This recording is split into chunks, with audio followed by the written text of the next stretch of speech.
The rope snapped.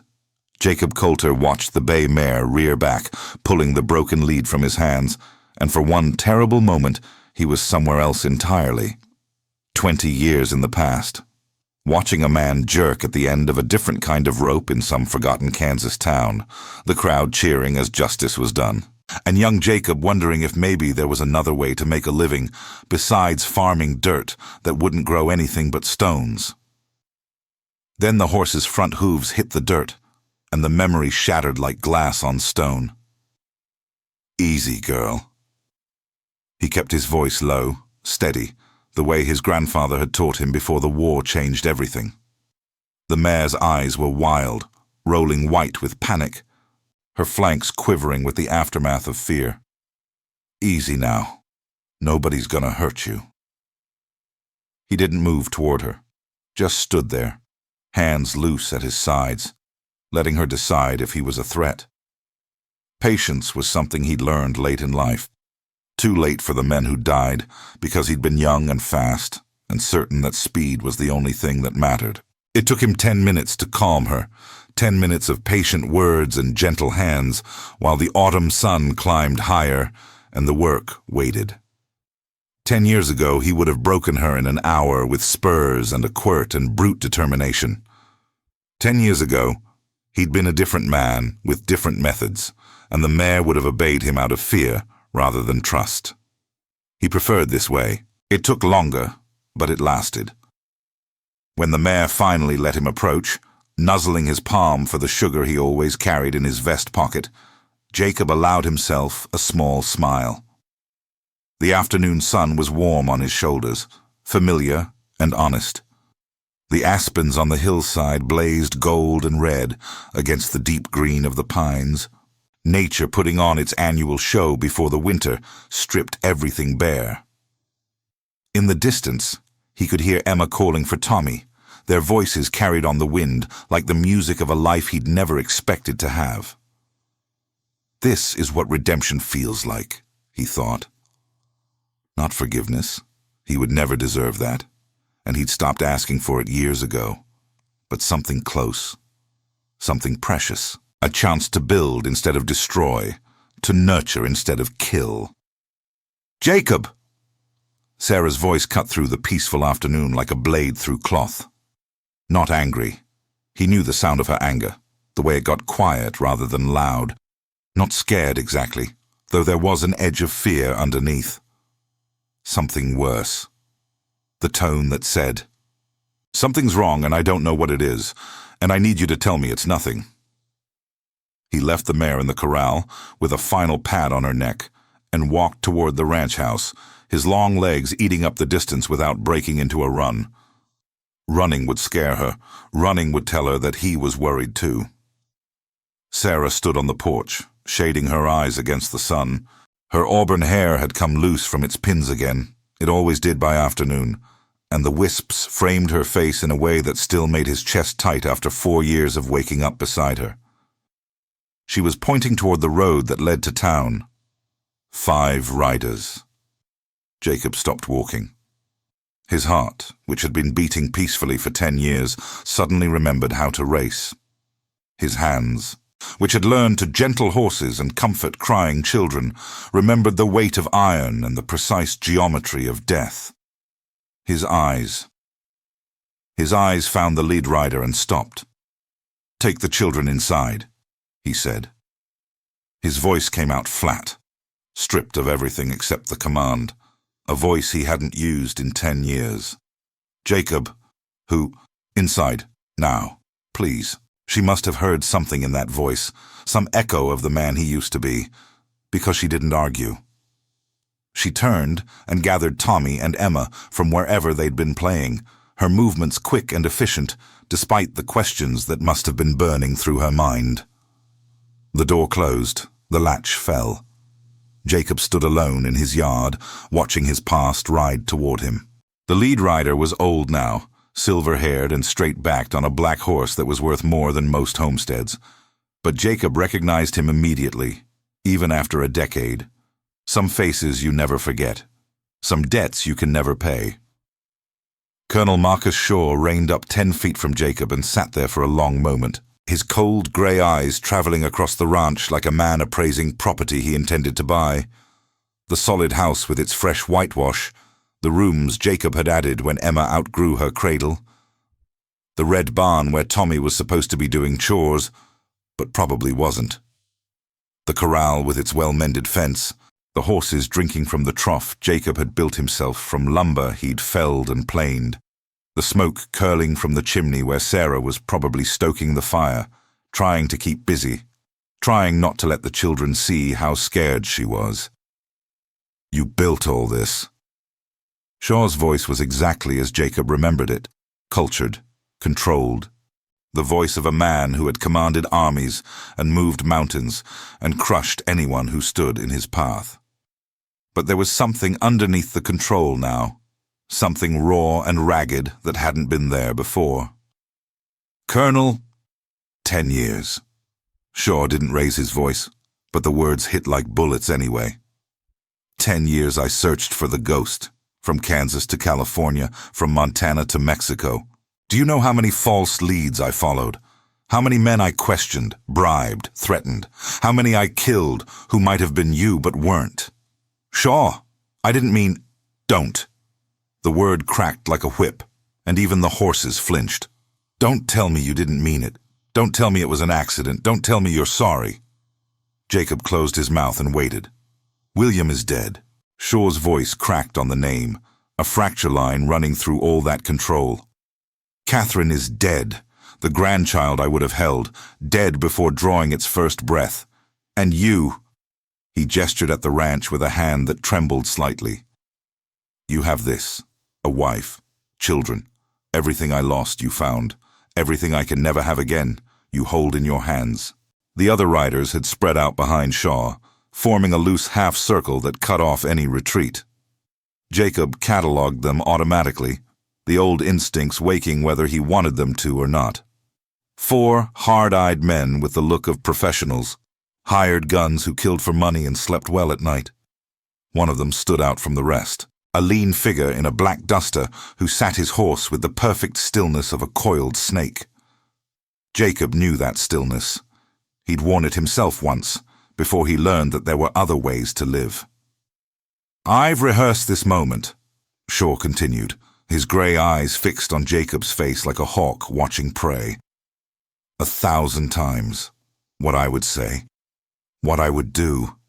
How I would make you understand. Truly understand. What you took from me." He stepped down from his horse slowly, favouring his left leg. Age and obsession had taken their toll. The proud cavalry officer Jacob remembered had become something gaunt and driven, a man who had burned away everything but his hunger for revenge. "But now that I'm here, standing where you've built your life on the bones of mine, I find that words are insufficient." Shaw's smile was a terrible thing, a wound opening in that composed face. "So instead, I'm going to take everything from you. Everything. Piece by piece, the way you took everything from me. If you want me dead, I won't fight you." Jacob heard his own voice from a distance, calm and flat and utterly sincere. "I'll walk out into that road right now. I'll let you or your man—" He nodded toward the figure in black. "Put a bullet in my head.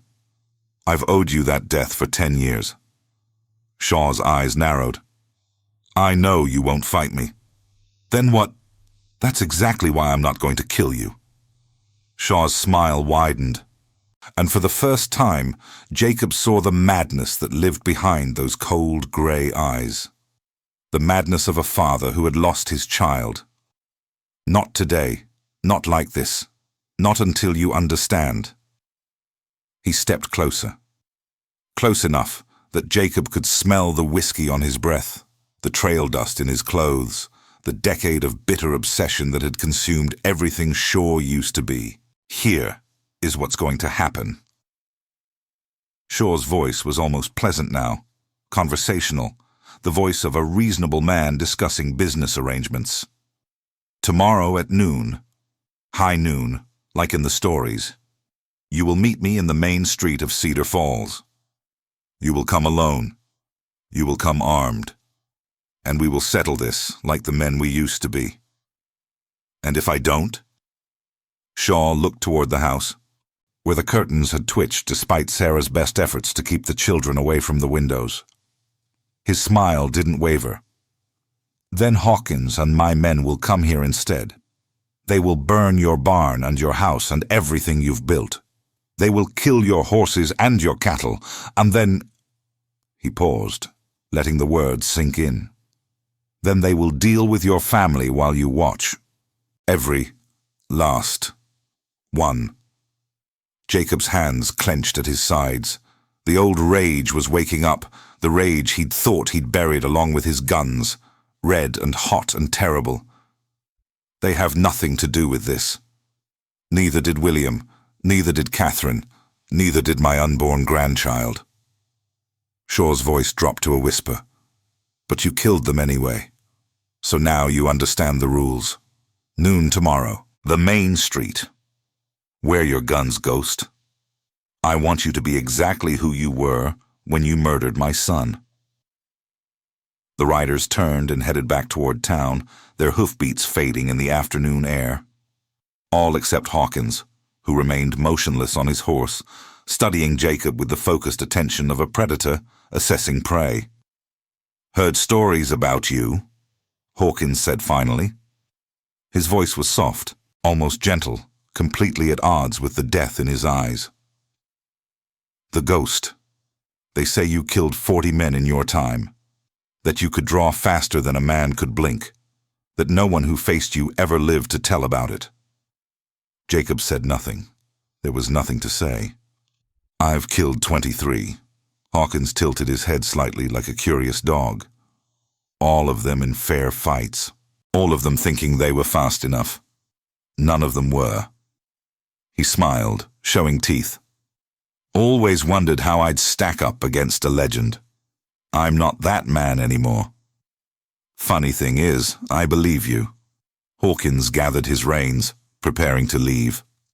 The man standing in front of me, he's got farmer's calluses and gentle eyes and a family he loves. He's not a killer anymore. Jacob waited.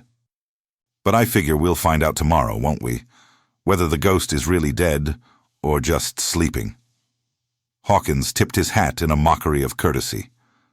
See you at noon. He rode after the others, leaving Jacob standing alone in the yard, with the weight of his past crushing down on him like a mountain falling. The door opened behind him. Sarah's footsteps on the porch, soft and hesitant, her hand, warm and trembling slightly, on his shoulder. Jacob? Her voice was barely a whisper, afraid to break the silence, afraid of what the silence meant. Who was that man? What did he want? He didn't turn around, couldn't face her. Not yet. Not with William Shaw's dead eyes staring at him from 10 years ago, the memory as fresh and terrible as the moment it happened. Someone I owe a debt to, he said finally. A debt I can never repay. The sun was setting by the time Jacob found the words. They sat at the kitchen table, the same table where they'd shared 1,000 meals, where Tommy had learned his letters, and Emma had drawn her first clumsy pictures of horses and flowers. The children were in bed, though Jacob doubted either of them was sleeping. Emma had cried when Sarah made her go to her room, sensing something terrible in the air, with that uncanny sensitivity she'd inherited from God knew where. Tommy had wanted to stay, to hear what the men wanted, to understand why his father looked like he'd seen a ghost. In a way, Jacob thought, he had. Sarah sat across from him, her hands wrapped around a cup of coffee that had long since gone cold. She hadn't spoken since they sat down, just waited with that infinite patience that was one of the things he loved most about her. She would wait all night if she had to. She would wait forever. So Jacob told her everything. He told her about the war and the brutal peace that followed, about a young man with quick hands and no prospects who discovered he had a talent for violence, about the railroad barons who paid good money for men who could make problems disappear, About the ghost, who was faster than thought and colder than winter, and who killed without remorse, because remorse was a luxury that got you killed first. He told her about the jobs. Not all of them. That would have taken days, but enough. Enough for her to understand what he'd been. The settlements cleared for track, the union organizers who vanished, the rival businessmen who met unfortunate ends. A decade of blood and money, each kill easier than the last, until killing felt no different than breathing. And then he told her about the last job, the homestead in Kansas that was sheltering saboteurs, the door he'd kicked down without checking, the young man and his pregnant wife who'd been staying there, visiting from the east, never suspecting that death was riding toward them in the shape of a man who didn't look before he shot. I killed them. Jacob's voice was steady, but his hands shook on the table. William Shaw and his wife Catherine, the colonel's only son. They were in the wrong place at the wrong time, and I didn't check. And they died because I was good at my job and bad at being human. Sarah's face was pale in the lamplight. And the man today, the colonel, their father, William's father. Jacob stared at his hands, the hands that had held his children and built his home and murdered innocents. He's spent 10 years hunting me, 10 years and everything he had, and now he's found me. What does he want? What any father would want. Jacob finally looked up, meeting her eyes. He wants me to suffer the way he suffered. He wants to take everything from me, the way I took everything from him, and then he wants to kill me. The silence stretched between them, filled with 10 years of secrets, finally released. Outside, an owl called into the darkness, hunting. The fire crackled in the hearth. "Say something," Jacob finally managed. "Please. Anything." Sarah reached across the table and took his hands in hers. Her fingers were warm, strong, roughened by years of work. These hands had built this life together. These hands had brought children into the world and buried the dead and touched him in the darkness when the nightmares came. "The man who did those things," she said slowly, choosing each word with care. "Is he the same man who held Emma when she was sick with croup? Who taught Tommy to ride? Who held me when I woke up crying for Daniel? Sarah, answer me. Is he the same man?" Jacob thought about it, really thought about it for the first time in years. The ghost, who had killed without hesitation or remorse. Jacob Colter, who cried when Emma brought him wildflowers she'd picked, and Tommy called him Pa for the first time. Were they the same person? Could they be?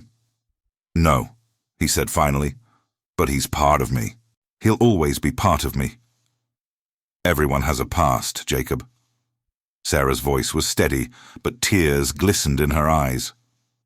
"Mine includes a husband who drank himself into sickness and died, leaving me with nothing but debts. Does that make me someone different?" "That's not the same." "Why not?" Her grip tightened on his hands. "Because your sins are bigger. Because you hurt more people. You think God keeps score like that, adding up the wrongs until the number gets too high for forgiveness. I killed innocent people, Sarah. A young man barely older than Tommy will be someday. His wife, their baby. I can still see their faces." His voice broke. "I see them every night, every single night for 10 years. And you've spent those 10 years trying to become someone else. Someone better. Someone worthy of the life you have."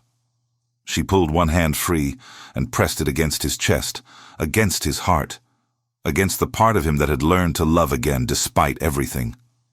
"This man, the one I married, the one I love, he's real. He's not a lie. He's who you chose to become." Jacob covered her hand with his. "And what happens when Shaw makes me become someone else again? What happens when I have to—" He couldn't finish the sentence. The word "kill" stuck in his throat like a bone. "What are you going to do?" Sarah asked quietly. Jacob stared at their hands, intertwined on the rough surface of the table. The lamp flame danced, casting shadows that moved like ghosts across the walls. I don't know. His voice was barely audible. If I face him, if I kill him, I'm the ghost again. Everything I built becomes a lie. Everything I tried to become. And if you don't, he'll kill you, the children, everything. Jacob's jaw clenched. He showed me who he is today. He's not bluffing. He'll burn it all and make me watch. Sarah was quiet for a long moment. Then she stood and walked to the window, looking out at the darkness where their land stretched toward the mountains. When Daniel died, she said, her voice distant with memory, I thought my life was over. I had a ranch I couldn't run, a son who cried every night for a father who wasn't coming back, and another child growing inside me. I thought about giving up, selling everything, going back east to family, who'd already made it clear they wanted nothing to do with a widow from the frontier. She turned to face him. And then you appeared at my door, more dead than alive, and I had someone to take care of again, someone who needed me, someone who looked at me like I was worth something more than the sum of my failures. Sarah, you saved me, Jacob, not with guns, not with violence, with kindness, with patience, with the way you touched me like I was precious. She crossed the room and took his face in her hands. That's the man I married. That's the man those children call father. That's the man I want to grow old with. Jacob felt something crack inside him. A wall he'd built 10 years ago, brick by brick, trying to keep the ghost locked away in the darkness. The wall was crumbling now, and he didn't know what would come out when it fell. I can't just let him. I know. She kissed his forehead, gentle as a prayer. I know you have to face him. I've always known there was something in your past you were running from. I hoped it would never catch up. I prayed for it. But I knew. If I lose, then we'll face what comes. Her voice was stronger now, certain. Together, the way we faced everything else. Jacob couldn't sleep. He lay in the darkness listening to Sarah breathe beside him, feeling the warmth of her body against his. 10 years they'd shared this bed. 10 years of waking up beside someone who knew your worst self and loved you anyway. Tonight might be the last time. Carefully, so as not to wake her, he slipped out of bed and pulled on his trousers. The night air was cold as he stepped outside, the stars blazing in a sky unmarked by clouds. The mountains loomed black against the heavens, patient as they'd been for millions of years, unconcerned with the small dramas of men who killed and died and were forgotten. He walked to the barn without thinking about where he was going. His feet knew the way. They'd walked this path 1,000 times in the years he'd lived here, going to check on livestock or mend a fence or simply to escape when the nightmares got too bad, and he needed to be away from his family before he woke them with his screaming. But tonight, he stopped at the woodpile near the back wall, at the flat stone that was slightly different from the others, darker, marked by a scratch he'd made with his knife the night he buried what was underneath. He stood there for a long time, staring at the ground. You don't have to do this. Jacob turned. Tommy stood in the barn doorway, a blanket wrapped around his thin shoulders, his feet bare on the cold ground. You should be in bed. Couldn't sleep. The boy came closer, his bright blue eyes dark with shadows in the moonlight. Pa, those men today, they want to hurt you, don't they? Jacob sank down onto a hay bale, suddenly exhausted. Yes. Why? Because I killed a boy just a little older than you. Because I killed his wife and the baby they would have had. Because some debts can never be paid, only deferred. And now the payment has come due. I did bad things a long time ago, Jacob said finally. Before I came here. Before I knew your mother. Before you and Emma. I was a different person then. A person I'm not proud of. Tommy sat beside him on the hay, close enough that their shoulders touched. What kind of bad things? The worst kind. Jacob couldn't look at the boy. Things that hurt people. Things that can't be undone. Did you go to jail? No. I should have. Instead, I ran away. I tried to become someone else. Someone better. Someone who deserved. He paused, his voice thick. Someone who deserved a family like this. Tommy was quiet for a moment. Then, "Is that why you won't teach me to shoot? Because you don't want me to do bad things?" Jacob finally turned to look at his son, because that's what Tommy was, in every way that mattered. His son, his legacy, his second chance at being something other than a killer. "I won't teach you to shoot because guns aren't like other tools," he said carefully. "They're not like hammers or axes or rope. Those things can be used to build, to create, to help. But guns have only one purpose, to kill. And once you learn that purpose, once you get good at it," he trailed off. "It becomes part of you," Tommy finished quietly. "Yes, forever, no matter how hard you try to be something else." The boy looked at him with eyes that were suddenly older, wiser than any 12-year-olds should be. "But the bad men have guns." "Yes, they do. And if they come for us, for Mama and Emma and me, then I'll protect you." Jacob put his arm around the boy's shoulders, pulling him close. "That's my job. That's what fathers do." "Is that why you're standing here, looking at that rock?" Jacob smiled despite himself. The boy was too smart by half. "Yes." "Are your guns under there?" "Yes." Tommy stared at the flat, dark stone, his face unreadable. "Are you going to dig them up?" Jacob thought about the question for a long moment, about what it would mean to strap those guns on again, to become the ghost one more time, to feel the weight of iron on his hips and the certainty of death in his hands. "I don't know," he said honestly. "I've spent 10 years trying to be someone else, someone who deserves this family, someone worthy of your mother's love." "Mama loves you," Tommy said. "We all love you." "I know, and that's why this is so hard." Jacob stood up and looked toward the mountains, toward the first faint glow of false dawn on the horizon. "The man I used to be could kill those men without thinking twice about it. But if I become that man again, I might not be able to stop." Tommy was quiet. Then he stood up beside his father and took his hand, something he hadn't done in years, since he decided he was too old for such childish displays. "Pa?" "Yes?" "I think you're already someone else. I think you became him a long time ago." The boy's voice was steady, certain. "And I think maybe you can pick up those guns without becoming who you used to be, because you're not picking them up to hurt people. You're picking them up to protect us." Jacob looked down at his son, this brave, foolish, wonderful child who had no idea what he was asking. "Maybe," he said. "Maybe you're right." But in his heart, he wasn't sure at all. The next morning dawned gray and cold. Clouds piled against the mountains like siege works. Jacob was up before the sun, unable to sleep more than a few fitful hours. He did the morning chores mechanically, feeding the horses, checking the cattle, mending a fence post that had come loose in yesterday's wind. Normal things. The things a rancher did every day without thinking about them. But he wasn't a rancher today. Today he was something else. Sarah had breakfast ready when he came in.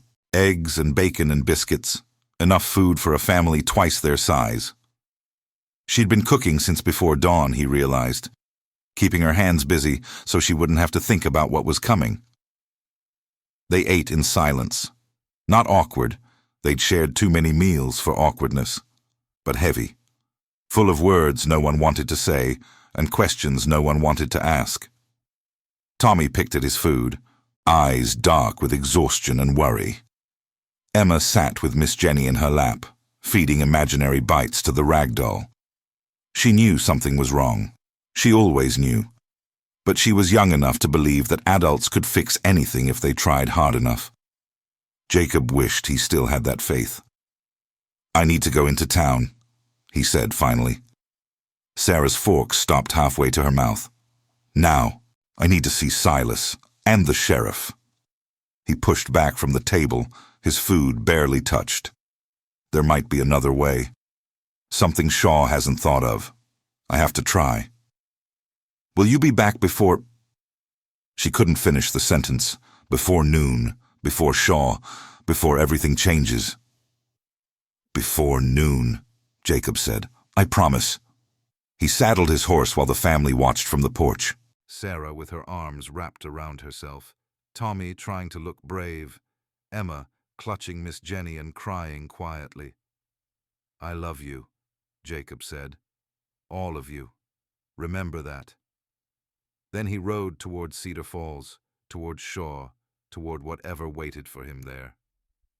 The town was quiet when he arrived, quieter than it should have been on a weekday morning. No children playing in the streets. No wives gossiping outside the general store. Even the dogs seemed to have found somewhere else to be. Shaw's doing, Jacob knew. The colonel had made it clear what would happen to anyone who interfered. Silas McCready's blacksmith shop sat at the edge of town, a squat building of stone and timber that had withstood 20 years of hard weather.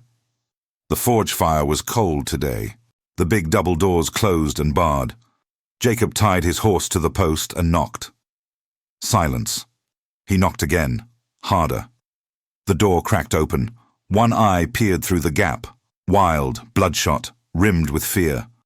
Then it widened with recognition. Jesus Christ on a crutch. The door swung open to reveal Silas in his Union cavalry coat, his one hand clutching a shotgun that shook visibly. "Jacob, you shouldn't be here. They're watching. They're watching everything." "I know." Jacob stepped inside, closing the door behind him.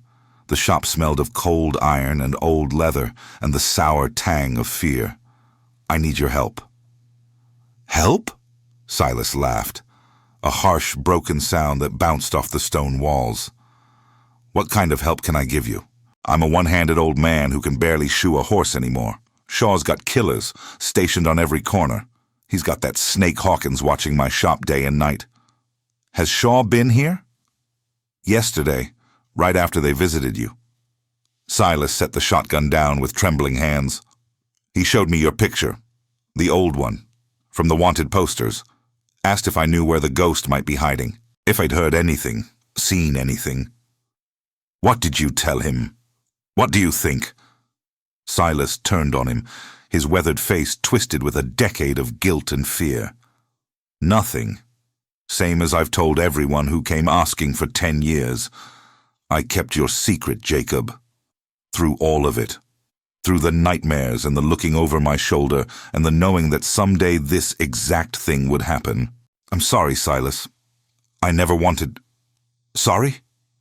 The word came out like a curse. "Sorry doesn't fix this. Sorry doesn't make Shaw disappear. Sorry doesn't give me back the sleep I've lost, wondering when the knock would come." He gestured at the window, at the quiet street outside. "And now it's here. After all these years, it's finally here. And all you can say is sorry." Jacob moved to the window and looked out. He could see 3 of Shaw's men from here, 2 lounging outside the saloon, pretending to drink while they watched the streets. One more leaning against the general store wall, with his hand resting near his gun. "How many total?" he asked. Shaw brought 6 with him, including himself and that rattlesnake Hawkins. Silas came to stand beside him, his one hand still shaking. "But he's been hiring local. Men who'll do anything for enough gold. I count at least 10 more I don't recognize. Maybe more hiding somewhere. 16 against 1. 17 if they decide to clean up loose ends." Silas's voice was bitter. "Which means me, once you're dead." Jacob was quiet for a moment. Then, Is there another way out of this? Some leverage we could use? Someone Shaw cares about that we could threaten? Shaw doesn't care about anything anymore except killing you. Silas shook his head. I talked to some of his men last night before they knew who I was. They say he spent everything. His railroad, his fortune, his position in society. All of it gone, traded for this one moment, for the chance to watch you die. And Hawkins? Hawkins is a professional. He'll do what Shaw pays him for, nothing more. But Jacob...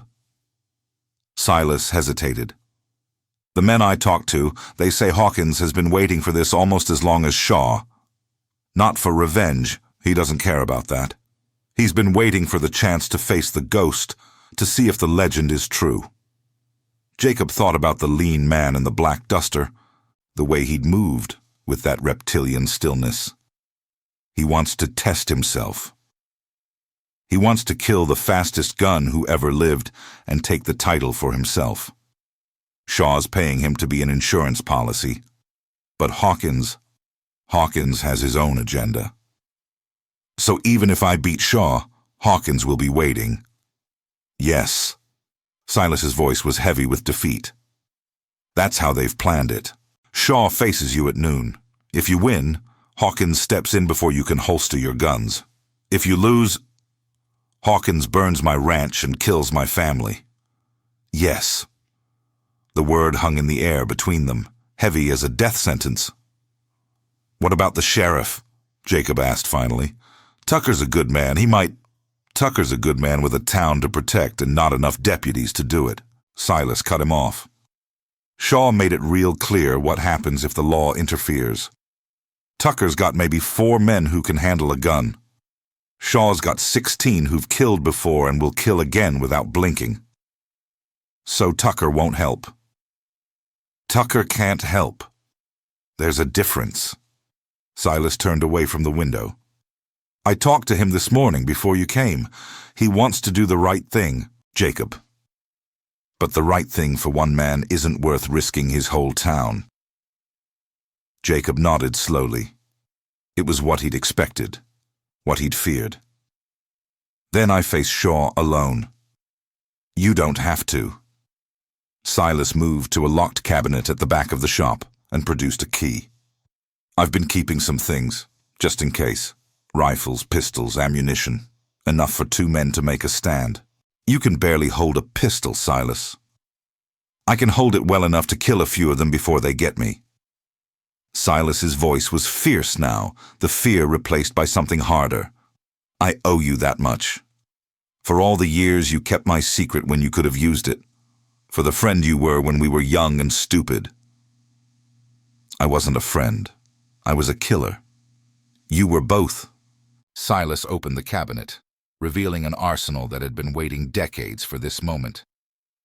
And so was I. That's why I understand what you're going through. That's why I know there's no way out of this that doesn't involve blood. Jacob stared at the weapons, rifles oiled and ready, pistols gleaming in the dim light, boxes of ammunition stacked like bricks.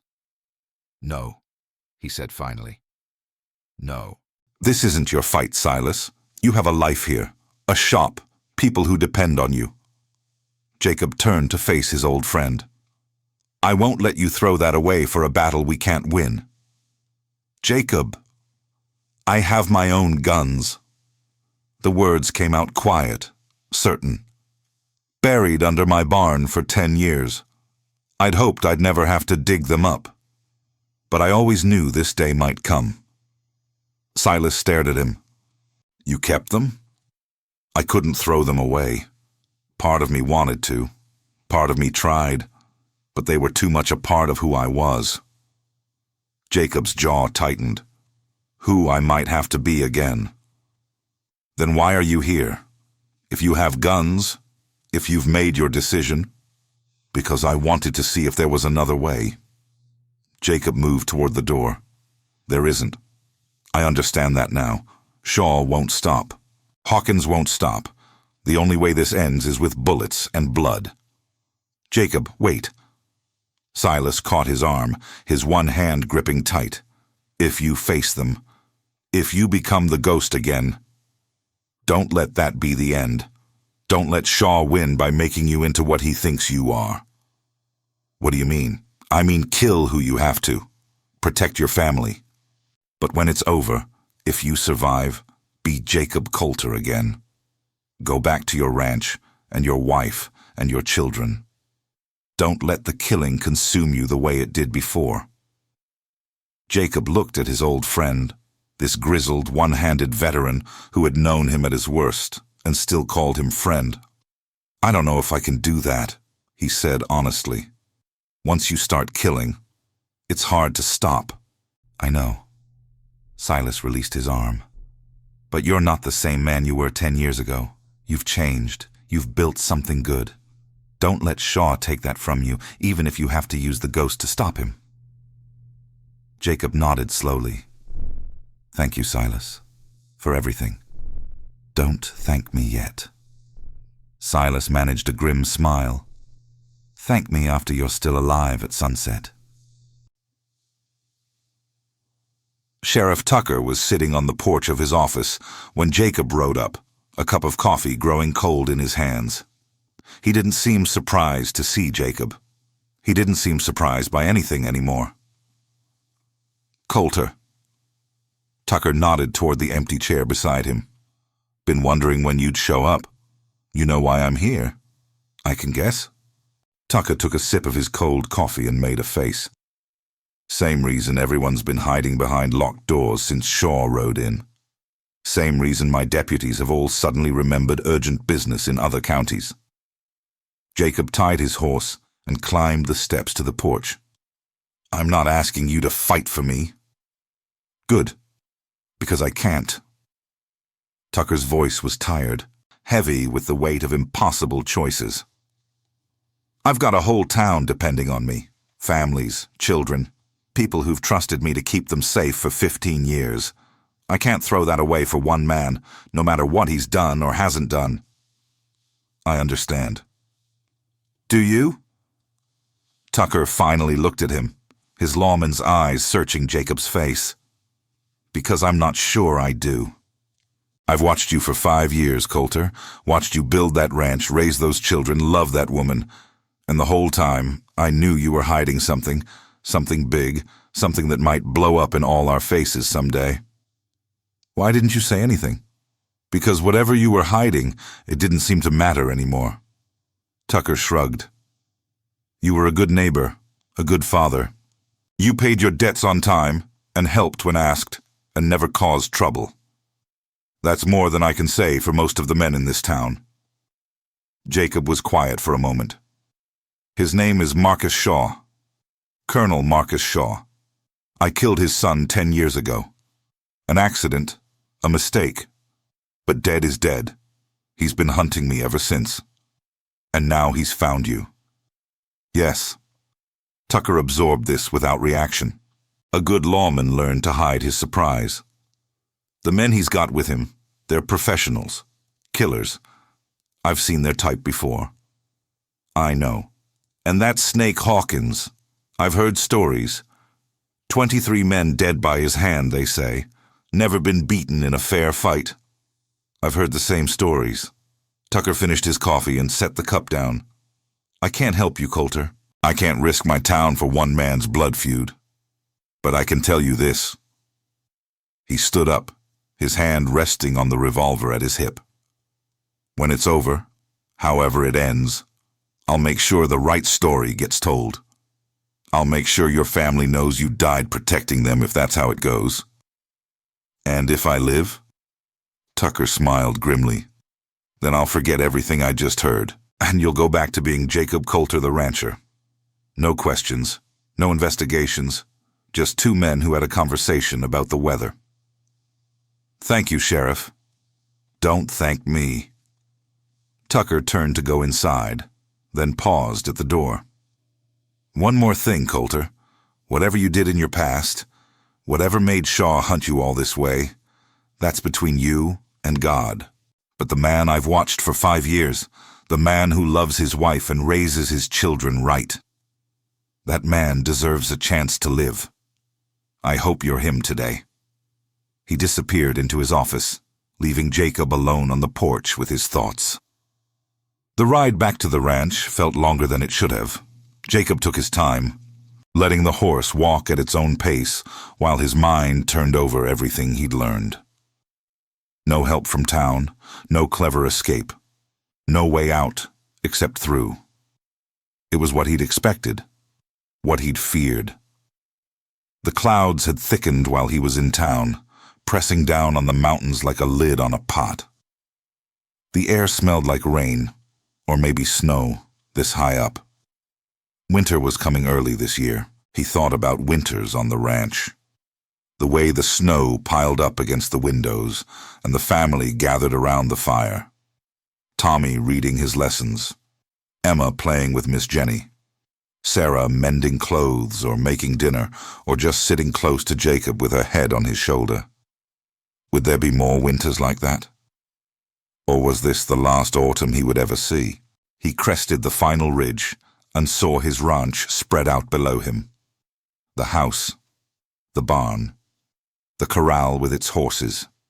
Everything he'd built in 10 years of hard work and hope. Everything he was about to fight for. Sarah was waiting on the porch when he arrived, the children nowhere in sight. She'd sent them to the root cellar, he realized, hidden them away, prepared for the worst while hoping for the best. "What did you learn?" she asked as he dismounted. "Nothing I didn't already know." He tied his horse to the rail and climbed the porch steps. "Shaw has the town locked down. No help is coming. Tucker wants to do the right thing, but he can't risk his people for us. So it's just you. Just me." He took her hands in his, feeling the strength in her fingers. "I'm sorry, Sarah. I'm sorry I brought this to our door. I'm sorry for all the years I kept secrets. I'm sorry." "Stop." She cut him off, her voice fierce. "Stop apologizing. I don't want your sorry. I want my husband to come home tonight." "I'll try. Try harder." She pulled him close, her arms tight around his chest. "Those children need their father. I need my husband. Whatever you have to do, whoever you have to be, just come back to me. Promise me you'll come back."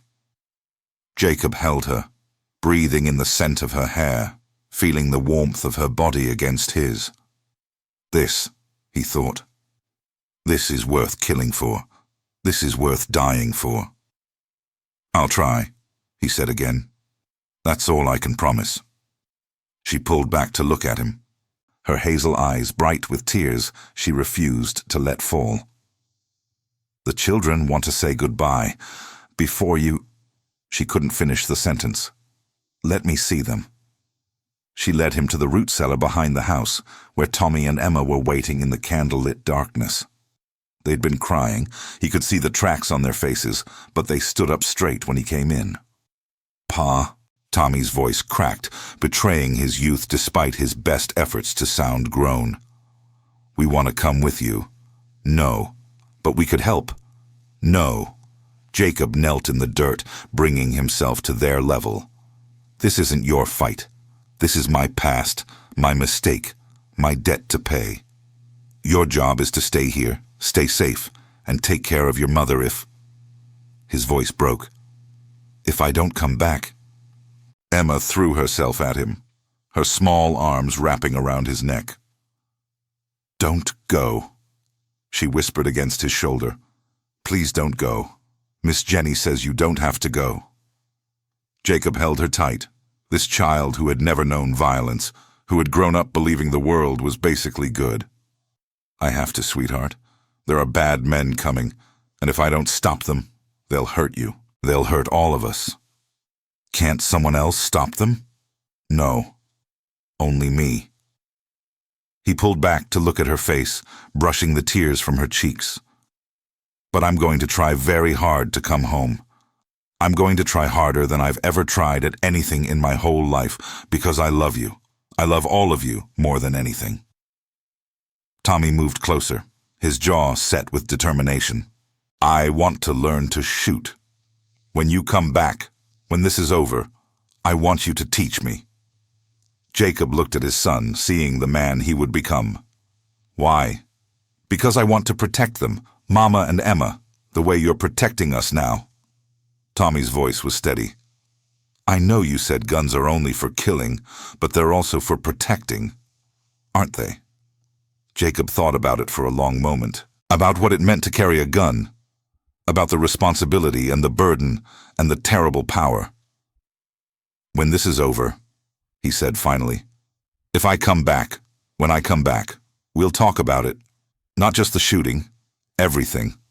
What it means to use that kind of power, what it costs. Tommy nodded solemnly. I'll wait. Jacob embraced both children one more time, holding them close. Then he stood up and walked out of the root cellar, out into the grey morning light. It was time to dig up his guns. The stone came up easily, like it had been waiting. Jacob stood at the back of the barn, staring down at the hole he'd uncovered. The oilcloth bundle lay in the darkness, exactly where he'd buried it 10 years ago. He could see the shape of the holsters through the wrapping, the outline of the guns that had made him famous and feared and finally, desperately, lost. He reached down and lifted the bundle. It was heavier than he remembered. Heavier, but familiar. His hands knew exactly how the weight should feel, even after a decade of pretending they'd forgotten. Slowly, carefully, he unwrapped the oilcloth. The guns gleamed in the grey morning light, clean and perfect despite their years in the ground. He'd prepared them well before burial, oiled the metal, treated the leather, wrapped them tight against moisture and time.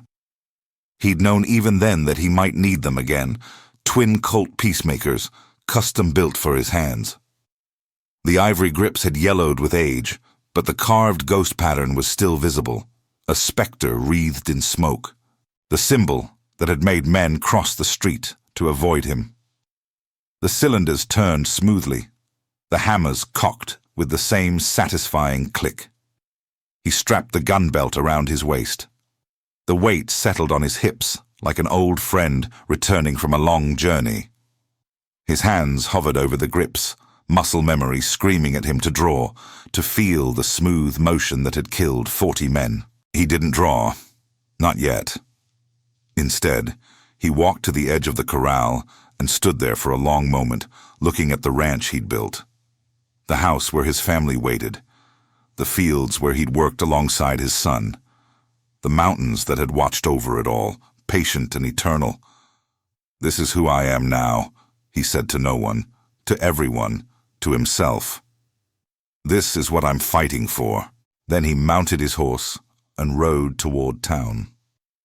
Cedar Falls looked like a ghost town when he arrived. Every door was closed, every window shuttered. The wind blew down the main street, sending tumbleweeds rolling across the packed dirt. Even the horses at the hitching posts seemed subdued, their heads hanging low. Jacob rode slowly, letting them see him come. No point in sneaking. Shaw wanted a showdown, a spectacle, a moment of dramatic revenge. Jacob would give him exactly that. The church bell began to toll as he reached the center of town. 11 strokes, 11 o'clock. 1 hour until noon. Shaw was waiting on the hotel's second-floor balcony, looking down at the street like a king surveying his domain. He dressed in fresh black, his silver hair immaculately combed, his Van Dyke beard precisely trimmed. The burn scar on his neck stood out livid against his pale skin. You came. Shaw's voice carried easily in the silent street. I wondered if you would run. Take your family and disappear into the mountains. Make me hunt you all over again. I'm done running. Jacob reined his horse to a stop below the balcony. I've been running for 10 years. It ends today. Yes. Shaw smiled, and there was something almost peaceful in it. Yes, it does. He descended from the balcony, taking his time, savoring every step. His hired guns emerged from doorways and alleys, forming a loose circle around the center of town. Hawkins was there too, leaning against a post with his arms crossed, watching with that predator's patience. Do you know what day it is? Shaw asked as he reached the street. Tuesday, the anniversary. Shaw's voice was soft, almost gentle. 10 years ago today, my son drew his last breath in a homestead in Kansas. 10 years ago today, my daughter-in-law bled out on a floor covered with their furniture and their dreams. 10 years ago today, you destroyed everything I loved. Jacob said nothing. There was nothing to say. I've spent every one of those 10 years thinking about this moment. Shaw moved closer, his cane tapping a steady rhythm on the packed earth. Planning it. Perfecting it. Making sure that when the time came, you would understand exactly what you took from me. I understand. Do you? Shaw stopped 10 feet away, his cold gray eyes searching Jacob's face. Do you really understand what it's like to lose a child? To know that your bloodline ends, that everything you built and hoped for dies with one terrible moment? Jacob thought of Tommy and Emma waiting in the root cellar. Yes, I think I do. Then you know why I can't let you live, why I can't let your family live, why everything you love has to burn before I can finally rest. Shaw, Jacob's voice was steady, empty of fear or anger. I killed your son. I killed his wife. I killed your grandchild before they were even born. Nothing I can say or do will bring them back. Nothing will make it right. No, it won't. But my wife and children had nothing to do with it. They weren't even born when it happened. They're innocent, completely innocent. Jacob met Shaw's eyes. If you want revenge, take it on me. I won't fight you. I'll stand here and let you shoot me down like a dog. But let them go. Let them live. Shaw was silent for a long moment. Something flickered in his eyes. Memory, perhaps, or the ghost of the man he'd been before grief consumed him. Then his face hardened again, all humanity draining away. Innocent. He spat the word like a curse. William was innocent. Catherine was innocent. My grandchild was innocent. Did that save them? Did that matter to you when you kicked down that door and started shooting? No, it didn't. Then why should it matter now? Shaw's hand moved to the pearl-handled revolver at his hip. Your wife will die the way Catherine died. Your children will die the way my grandchild died, before they even had a chance to live. And you will watch it all, understanding exactly how I felt when I buried my son. The church bell began to toll again. 12 strokes. Noon. Draw, Shaw said, or I'll have Hawkins start with the little girl. Jacob's hands moved before his mind could stop them. 20 years of muscle memory, 10 years of trying to forget, all of it compressed into one perfect moment. His hands dropped to the ivory grips, fingers curling around the familiar curves. The guns rose in twin arcs, smooth as water flowing downhill. His thumbs cocked the hammers mid-draw, so they were ready to fire the instant the barrels cleared leather. Shaw's revolver was rising too, slower but still dangerous. Jacob could see the colonel's finger tightening on the trigger, could calculate the trajectory of the bullet, could time everything with the cold precision that had once made him the most feared man on the frontier. 2 shots rang out simultaneously. Shaw's bullet went wide, punching through a window somewhere behind Jacob. Jacob's shots, both of them, fired so close together they sounded like one, took Shaw in the chest, left of center, through the heart. The colonel staggered back, his expression more surprised than pained. His revolver fell from nerveless fingers, clattering on the packed earth. His cane followed a moment later. No. The word came out as a whisper, blood bubbling at Shaw's lips. Not like this. I wanted... He coughed, spraying crimson. I wanted you to suffer.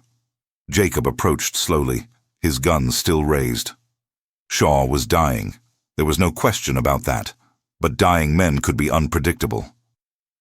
I have suffered, Jacob said quietly. Every night for 10 years I've seen your son's face. Every time I close my eyes, I see him dying. I see his wife. I see the life they should have had." Shaw laughed, or tried to. Blood ran from the corner of his mouth, staining his immaculate beard. "Then we're the same. Both of us. Haunted. Both of us. Destroyed by what you did. Maybe." Jacob knelt beside the dying man. "But I had a choice. I chose to build something instead of destroy. I chose to love instead of hate.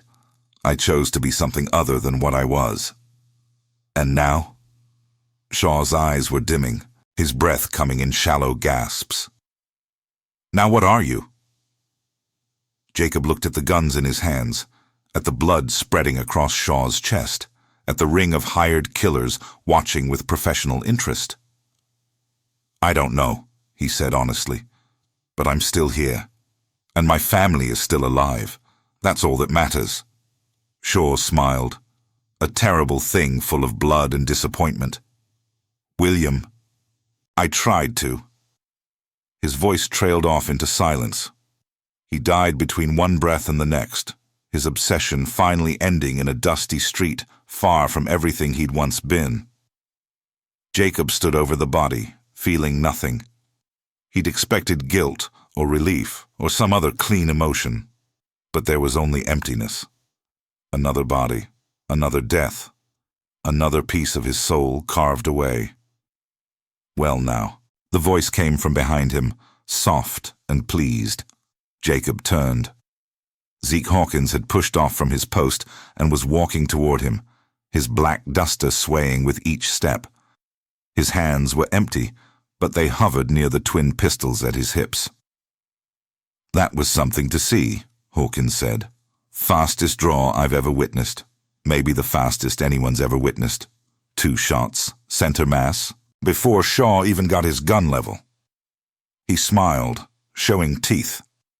The stories were true. "Shaw's dead. Your job is over." "My job is over," Hawkins agreed. "But I didn't take this job for the money. Not really. I took it because I wanted to see the ghost, to see if the legend lived up to the reality. And it did." Hawkins stopped 10 feet away, his hands relaxed at his sides, "which means I can't just walk away. You understand? A man like me, we live and die by our reputation. If I let you ride out of here after watching what I just watched, people will say I was afraid, that I didn't have the nerve to face the ghost." Jacob's grip tightened on his guns. "I don't want to kill you, Hawkins. I know. I can see it in your eyes. You're tired of killing, tired of being what you are."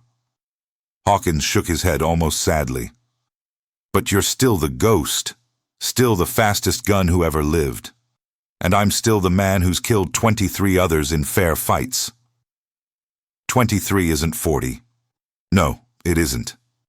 Hawkins smiled. "But I'm younger than you, faster than I was when I killed the first one. Maybe fast enough.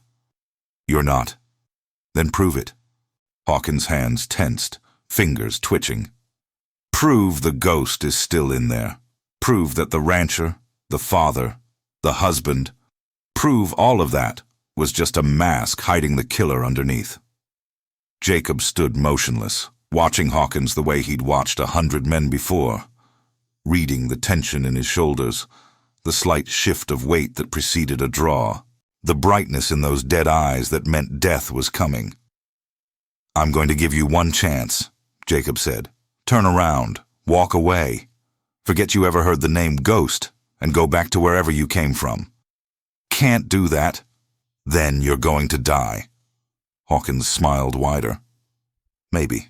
Or maybe I'm going to be the man who killed the ghost, the man who finally proved the legend was just a man." His hands dropped toward his guns, only one way to find out. He drew. Jacob drew faster. The first shot took Hawkins in the shoulder, spinning him halfway around. The second caught him in the chest as he fell, punching through his heart before he hit the ground. Hawkins lay in the dust, his guns half drawn and unfired, his face frozen in an expression of pure surprise. "Damn," he whispered. "You really are." He didn't finish the sentence. his eyes glazed over, staring at nothing. Jacob stood over the body, his guns smoking. Around him, the ring of hired killers shifted uneasily. They'd seen what he could do now. They'd seen what he was. "It's over," Jacob said. His voice was flat, empty. "Shaw's dead. Hawkins is dead. Go home." Nobody moved. "Go home," Jacob said again, "unless you want to be next." One of the men, older, scarred, with the look of someone who'd seen too much, holstered his gun and stepped back. "He's right, boys. Job's done. No point dying for a dead man's grudge." The others looked at each other, at the two bodies cooling in the street, at Jacob, standing like death itself with his ivory-handled Colts still drawn. One by one they turned and walked away, back to their horses, back to their lives, back to whatever passed for normal in a world full of men with guns. Within 5 minutes, the street was empty except for Jacob and the dead. Sheriff Tucker found him an hour later, still standing where he'd been when the last of Shaw's men rode out. "Colter." Tucker approached carefully, his hand resting on his gun, but not drawing. "You want to tell me what happened here?" Shaw drew first. Hawkins came after. Jacob's voice was distant, mechanical. "Self-defense." "That's how it looked to me, too." Tucker studied the bodies, then looked at Jacob. "Got about 24 witnesses who suddenly remembered they were watching from various windows. All of them agree. You didn't have a choice." Jacob finally holstered his guns. The weight on his hips felt different now, heavier, real. "What about the others? Shaw's men?" "Rode out about an hour ago, heading south far as I could tell." Tucker spat in the dust. "Good riddance. Town's been holding its breath for days." "And these two?" "I'll take care of them." Tucker gestured at the bodies. "Shaw's got no family left to notify. He saw to that himself. And Hawkins." He shrugged. "Men like him don't leave anyone behind who cares." Jacob nodded slowly. He felt disconnected from his body, like he was watching everything from a great distance. The emptiness inside him was vast, echoing. "Go home, Colter." Tucker's voice was gentle now, almost kind. "Go back to your family." "What do I tell them? What do I say to my children about what I did today?" "You tell them the truth." Tucker met his eyes. "You tell them you did what you had to do to protect them. You tell them you killed 2 men who would have killed everyone you love. And then you hold them close, and you thank God you're still alive to do it."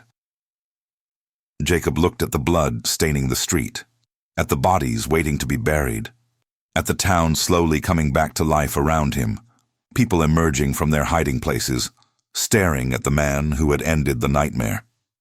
"Is it over?" he asked. "Is it really over? Shaw's dead. Hawkins is dead. The rest of them are running scared." Tucker put a hand on Jacob's shoulder. "Yeah, Colter, it's over. Go home."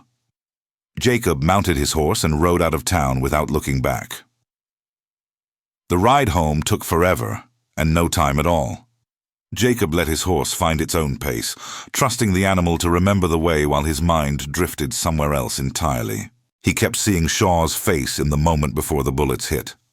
The surprise, the disappointment, the final surrender of a man who had sacrificed everything for revenge and found it wasn't enough. He kept seeing Hawkins too, that strange smile as he drew, the brightness in those dead eyes, the way his expression had shifted from anticipation to surprise to nothing at all. 2 more faces for his nightmares. 2 more ghosts to join William Shaw and his wife in the darkness behind Jacob's eyes. Will it ever be enough? He wondered. Will I ever stop seeing them? The ranch appeared through the trees, and suddenly nothing else mattered. Sarah was on the porch. The children were with her. Tommy had emerged from the root cellar, Emma clinging to his hand. They were all staring at the road, at the rider coming home. Jacob kicked his horse into a gallop. The final distance vanished beneath pounding hooves, and then he was there, dismounting before the horse had fully stopped, reaching for his family with hands that still smelled of gun smoke. "Jacob." Sarah's voice broke on his name. "Jacob, Jacob, you're alive. You came back." He caught her in his arms, holding her tight while she sobbed against his chest. Tommy pressed against his side, trying to be brave but crying anyway. Emma wrapped her small arms around his leg, refusing to let go. "It's over," Jacob said. "It's over. They're gone. All of them. The men, dead. Shaw and Hawkins. The others ran." He pulled back to look at his wife, at her tear-streaked face and red-rimmed eyes. "It's over, Sarah. I came back. I promised. And I came back." She kissed him then, fierce and desperate, tasting of salt and relief. The children clung to him, and for a long moment, nothing else in the world existed except this, his family, his life, everything he'd killed to protect. "Come inside," Sarah said finally, pulling away just far enough to take his hand. "Come inside and let me take care of you." Jacob let her lead him into the house, into the warmth and the light and the smell of home. He sat in his chair by the fire while Sarah brought water to wash the trail dust from his face. The children settled on either side of him, pressed close, refusing to let him out of their sight. And somewhere in the quiet, surrounded by the love he'd almost lost, Jacob Colter began to cry. The days that followed were strange and still. Jacob moved through them like a man walking through deep water. He did his chores mechanically, feeding the horses, checking the cattle, mending the fences that always needed mending. The work kept his hands busy, but his mind kept drifting back to the street in Cedar Falls, to the sound of gunfire, to the way Shaw had looked at him in the moment before dying. Sarah watched him with worried eyes but didn't push. She'd learned over the years that Jacob needed time to process things, to work through whatever darkness was churning inside him. She made his meals and warmed his bed and held him through the nightmares that came every night now, fiercer than they'd been in years. The children recovered faster. Tommy went back to his chores with renewed dedication, working harder than he ever had before. He didn't mention shooting lessons again, not yet. But Jacob caught him looking at the guns hanging by the door, that familiar mix of curiosity and fear in his eyes. Emma had more questions. She wanted to know if the bad men were really gone, if they might come back, if Miss Jenny was right that Pa would be okay now. Jacob answered as best he could, telling her that yes, the bad men were gone, and no, they wouldn't be coming back, and yes, Pa was okay, even if he didn't feel okay yet. A week after the shootout, Silas McReady rode out to the ranch. He found Jacob behind the barn, stacking firewood for the winter. Neither man spoke for a long moment. They just stood there, two old soldiers who had seen too much and survived anyway. "Heard what happened in town," Silas said finally. "Yeah. Heard you killed Shaw and Hawkins both. Fastest draws anyone's ever seen." "Yeah." Silas was quiet for another moment. Then, "How are you doing? Really?" Jacob set down the log he was holding and looked at his hands. Calloused from work, steady as stone, the same hands that had killed 2 men a week ago. "I don't know," he said honestly. "Part of me feels relieved. It's over. They're dead. My family's safe. And the other part is wondering if it'll ever really be over." Jacob met his friend's eyes. "I killed 42 men in my life, Silas. 42. Most of them deserved it, or at least I told myself they did. But every one of them is still with me. Every face, every last breath. They never go away." Silas nodded slowly. "No, they don't. So now I've got 2 more. And I keep thinking, what happens next time? What happens when someone else comes looking for the ghost? When another son or brother or friend decides they want revenge? Maybe no one else will come. Maybe. Jacob didn't believe it. Or maybe I've just been lucky. Maybe the next one is already planning, already hunting, already riding toward me. Then you'll deal with it the way you dealt with Shaw. Silas's voice was firm. You'll protect your family, you'll do what needs to be done, and then you'll come back here and keep building this life you've made. Is that what you do?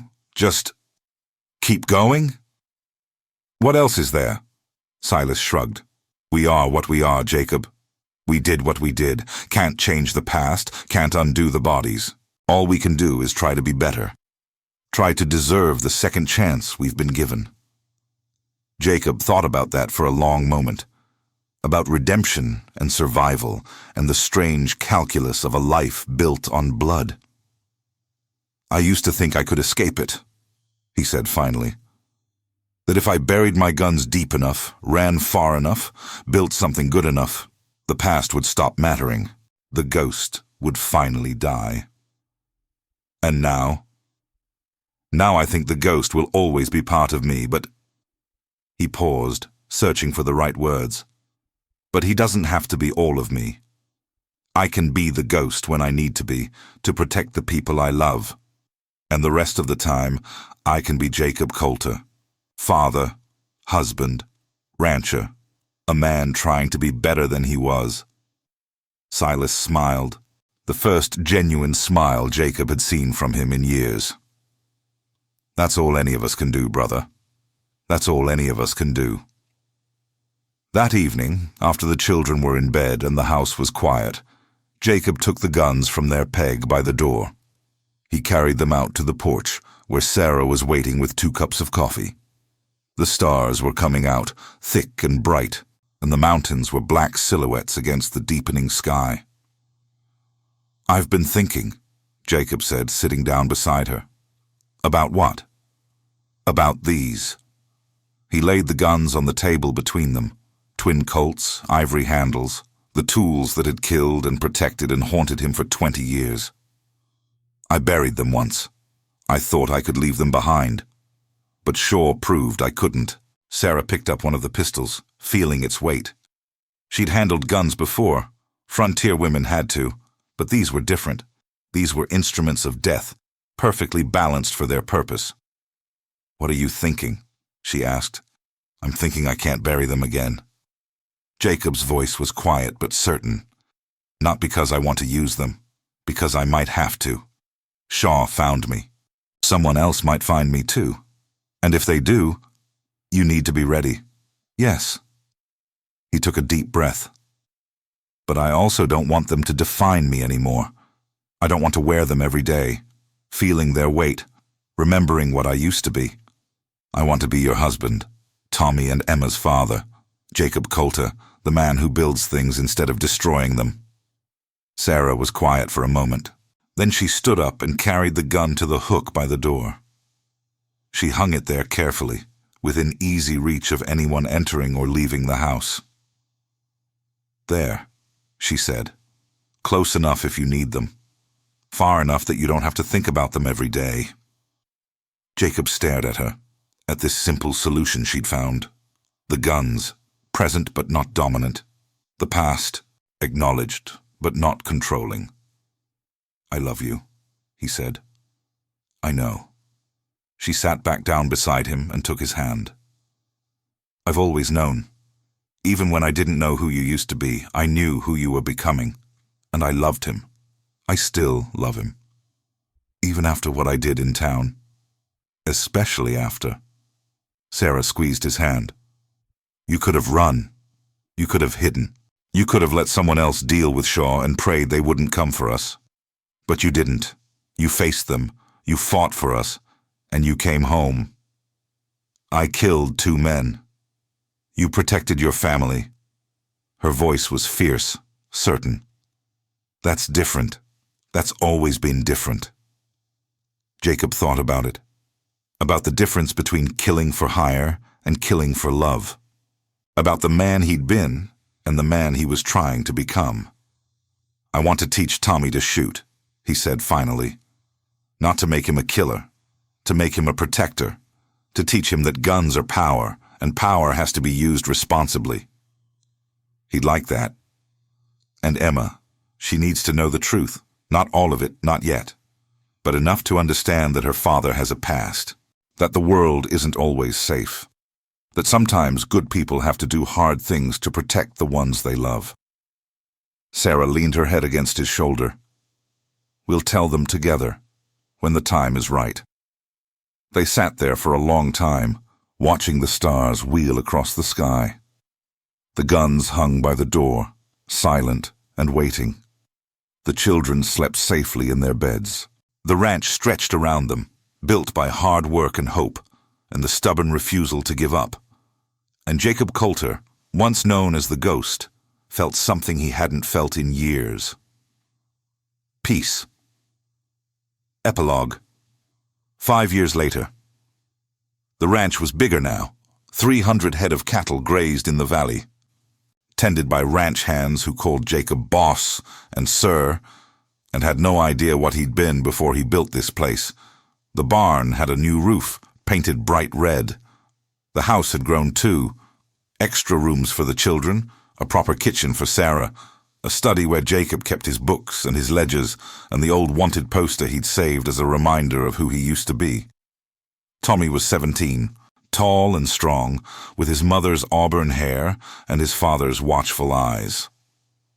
He'd learned to shoot 2 years after the showdown in Cedar Falls, and he was good, not ghost good, probably never that good, but competent. More importantly, he understood what the guns meant. What responsibility came with the power to take a life. He used that power now to protect the ranch, riding patrol with the other hands, watching for rustlers and wolves and the occasional desperado who drifted through looking for trouble. He'd never killed anyone, and Jacob hoped he never would. But if the time came, Tommy would be ready. Emma was 13, sharp as a tack and twice as clever. She'd decided she wanted to be a teacher. There was a school in town now, built 3 years ago when Cedar Falls started growing, and she spent every spare moment reading and studying and preparing for a future that didn't involve horses or cattle. She still remembered the bad men who came when she was 8. Still had nightmares sometimes, though less often than before. And she still talked to Miss Jenny about her worries, even though she was too old for dolls now. Some habits were hard to break. Some comforts were worth keeping. Jacob stood on the porch, watching the sun set behind the mountains. His hair was more gray than dark now, his face more lined. But his eyes were peaceful in a way they hadn't been for most of his life. Sarah came out to stand beside him, her arm slipping around his waist.